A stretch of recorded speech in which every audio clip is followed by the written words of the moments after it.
a dream. If I could take you up in paradise up above, if you would tell me I'm the only one that you love, life could be a dream, sweetheart. Hello, hello again. So I've always liked analyzing media for the deeper meaning. It's an interest that I have that's kind of strange. Like not try to be quirky or different or anything, but I've always enjoyed analyzing songs, TV, movie, stuff like that. Just I think that media holds such a powerful place in everyone's lives that it can be analyzed and something beautiful can be found. I'm going to be talking about television and how to end a show. So there's obviously a lot of great shows on TV, but unfortunately not all of them have the best ending. Whether that's due to cancellation or just poor writing, it all really depends on the media. However, I want to shed some light on some media that I think was not only good all the way through the show, but also the finale just packed a punch that stuck with me. So I'll be discussing two shows today. Bojack Horseman, it's on Netflix. It's really good. I highly recommend it.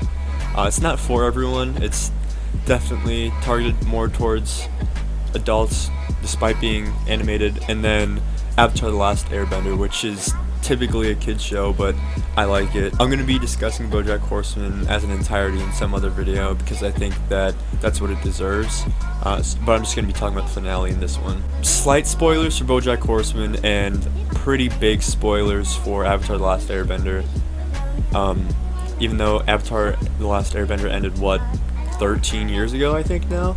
So if you haven't watched it, get on that. But to limit people leaving right away, I'll talk about Bojack Horseman first because that doesn't have as many spoilers as big spoilers.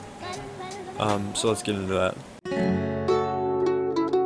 A brief explanation of what Bojack Horseman is there's kind of this world, it's animated, where there's like kind of crossbreeds between human and animal. So like Horseman, he's a horse mixed with a guy. Like he's just like a horse that stands and he wears human clothes. And like there's a lot of animals like that, but there's also humans too.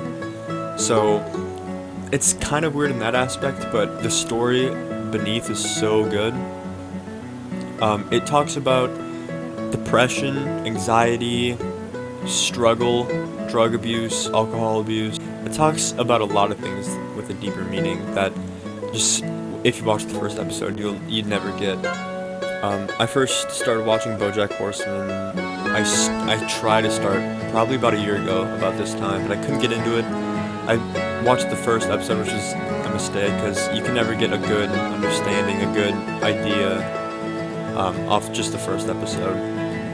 But I started watching it like all the way through probably 4 months ago, and I watched all of it probably in the span of about 2 months. The main character, Bojack Horseman, is a former TV star who struggles a lot with addiction, depression. He's got a troubled childhood, and it just discusses about how all those things impact his life and how it shapes him as to who he's going to be and how it impacts his relationships as well. Relationships are a big part of Bojack Horseman. All the characters I feel are super likable except for the ones that you're kind of meant to hate, but even then there's not too many of those. So with the story being focused so heavily on relationships, the finale has a big part to do with that. And while some people might not like that, I personally found it to be the perfect ending for the show. So in the finale, Bojack goes to a party where the episode is kind of split into 3 parts between the 3 people that have meant the most to him in his life, and that's Todd, Princess Carolyn, and Diane. Each character gets their own time with Bojack in a setting where they've spent some time together, in a setting where they feel comfortable together. Todd's takes place on the beach, Princess Carolyn in the house, and Diane on the roof. Each character says something to Bojack that kind of shows him like how they've grown together, how they've been impacted by each other's lives. And it's just, all of them are super sweet. Todd's, they talk about like the road that they've had together since episode 1 where Todd was staying at Bojack's house. Princess Carolyn talks about the relationship that she and Bojack used to have. And then Diane talks about the relationship that they never seem to have. It's so beautiful in the fact that it's not holding anything back from you. The ending is actually really bittersweet, and I actually think that that complements the series greatly because of what the series is and what it's focusing on. I love it for the fact that it's saying that not every ending is a happy ending. Bojack's story is that of depression and loneliness, and unfortunately that's kind of how the series ends. It's just kind of at the end of a sentence. Diane says what she wants to say, Bojack says what he wants to say, they sit there in silence, the music plays, and the credits roll. The ending is so good to me because I think it's kind of like a middle finger to, oh, every story's gotta have a perfect ending. I was talking to one of my friends about the ending, actually, and he said that he didn't like the ending. He said it was kind of abrupt and just kind of like, oh, okay, that's kind of dumb. But I completely disagree. It's the perfect place to end the story. It shows that with every story coming to an end, there's never really a perfect time to end the story. Once again, it reinforces the fact that not every ending is a perfect ending. It's a very bittersweet ending. You! There! Right there, in the shirt. Your shirt's stupid, I hate your shirt. You look so dumb in that shirt. But you know what? You look really great in any of Not Only's designs. They've got the coolest designs on the most comfortable t-shirts. And you know what? You can trust me, because they're not even paying me. Like, I'm doing this for free. This is a genuine shout out. Like, I love this brand so much. Like, I know this sounds sponsored, but trust me, I could not get sponsors even if I tried. So you know it's legit. I actually love this brand. Like, their designs are always super cool. They just dropped a new one, Wake Up Orange.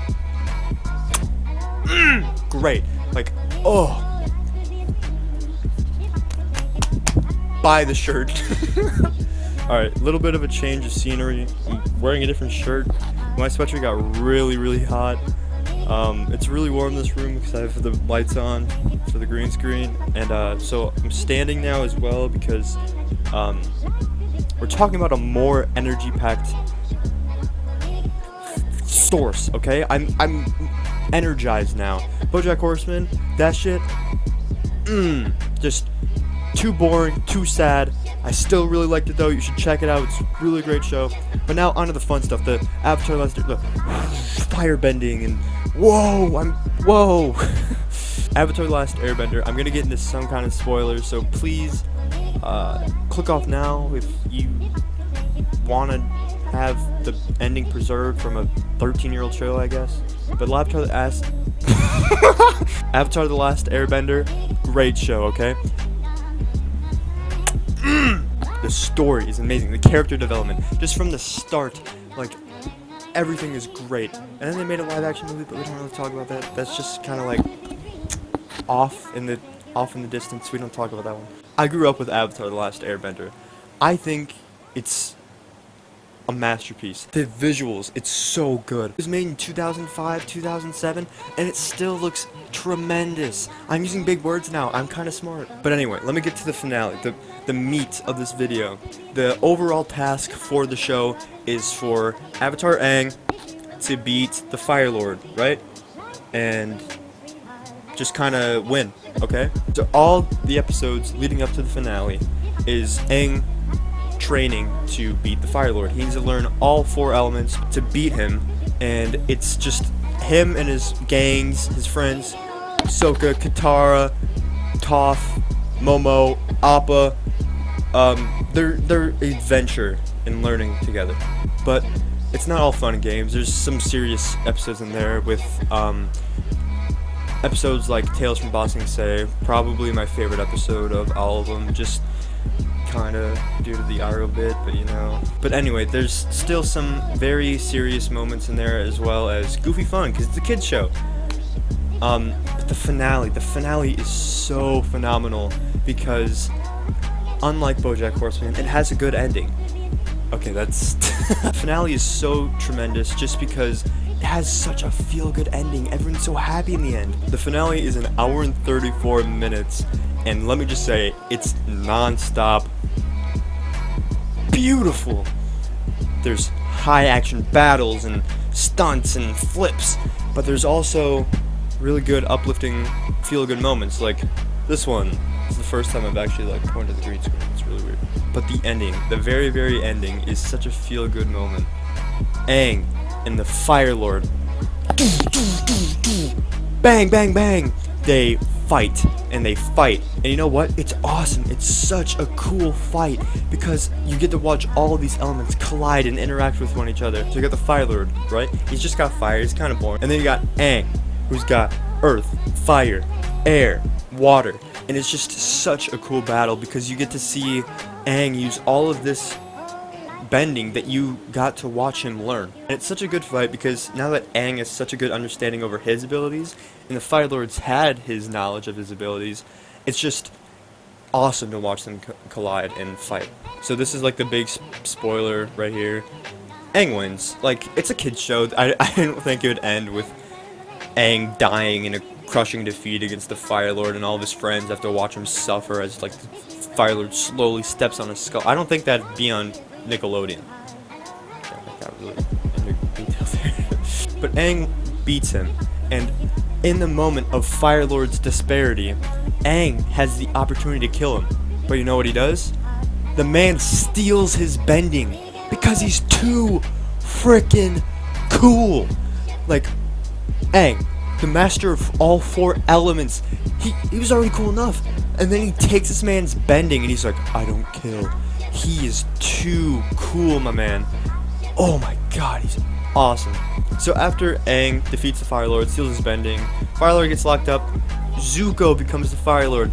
Long awaited, like, he's finally back where he belongs.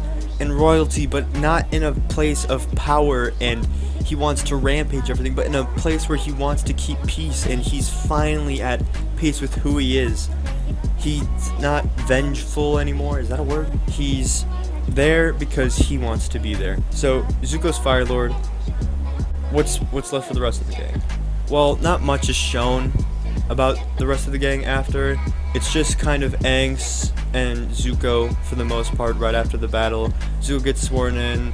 Aang and Zuko are kind of like best buds, so that's pretty cool. I'll just play the scene for you. So I meant to say I'll play the scene that I think is the best, the most emotional, the one that I think is the best ending. So I'll play that now.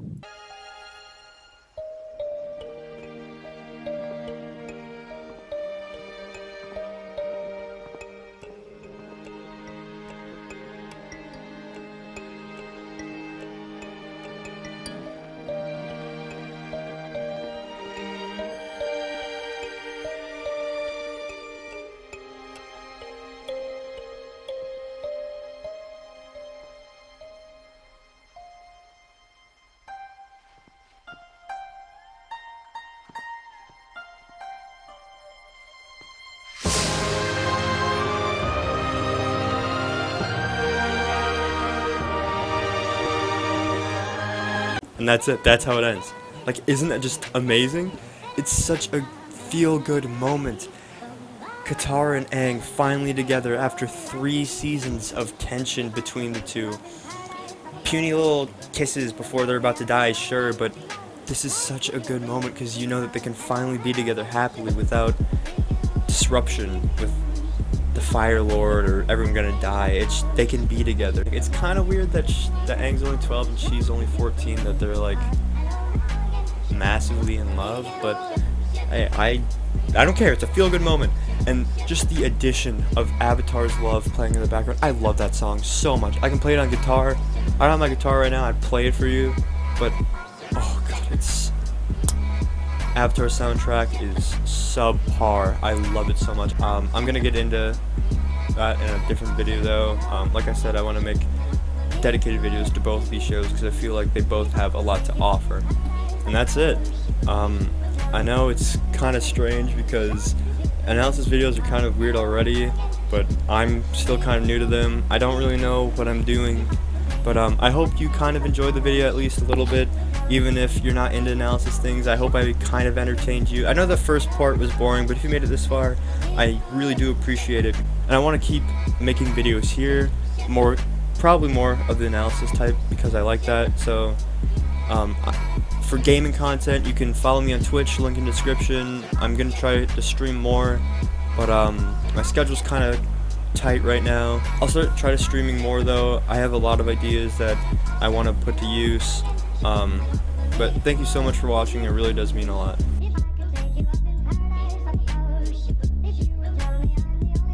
Life could be a dream,